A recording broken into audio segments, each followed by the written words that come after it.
ফিরে দেখা game part 1, clash of clan. Nostalgia. সে 2015 সালে ক্ল্যাশ অফ ক্লান খেলতাম। এই ক্ল্যাশ অফ ক্লানের জন্য পড়ালেখার 12টা বেজে গেছে। তবে একটা কথা আছে না, আপনি যদি কারো ক্ষতি করেন, প্রকৃতি আপনার ক্ষতি করবে। ঠিক এমনটাই হয়েছে ক্ল্যাশ অফ ক্লানের সাথে। ক্ল্যাশ অফ ক্লানের 12টা বাজিয়ে দিয়েছে পাবজি, ফ্রি ফায়ারের মতো গেম। একটা সময় ছিল যখন সবাই বলতো অ্যাটাক অ্যাটাক অ্যাটাক। না, রিয়েল লাইফে কোনো অ্যাটাক হতো না, অ্যাটাক হতো ক্ল্যাশ অফ ক্লানে।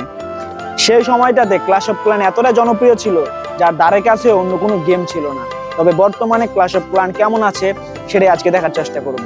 ক্ল্যাশ অফ ক্লানে সবকিছু তো ঠিকই আছে, তবে আগের মতো প্লেয়ার নাই, আগের মতো ক্রেজ নাই, আগের মতো গ্রাফিক্স নাই। যদিও গ্রাফিক্স উন্নত করা হয়েছে, কিন্তু এই গ্রাফিক্স আগের প্লেয়ারদেরকে আকৃষ্ট করতে পারছে না, অথবা আগের প্লেয়াররা ক্ল্যাশ অফ ক্লানকে আগের মতো ভালোবাসতে পারছে না। নস্টালজিয়া সিরিজের অংশ হতে চাইলে হালকা করে সাবস্ক্রাইব করে ফেলুন।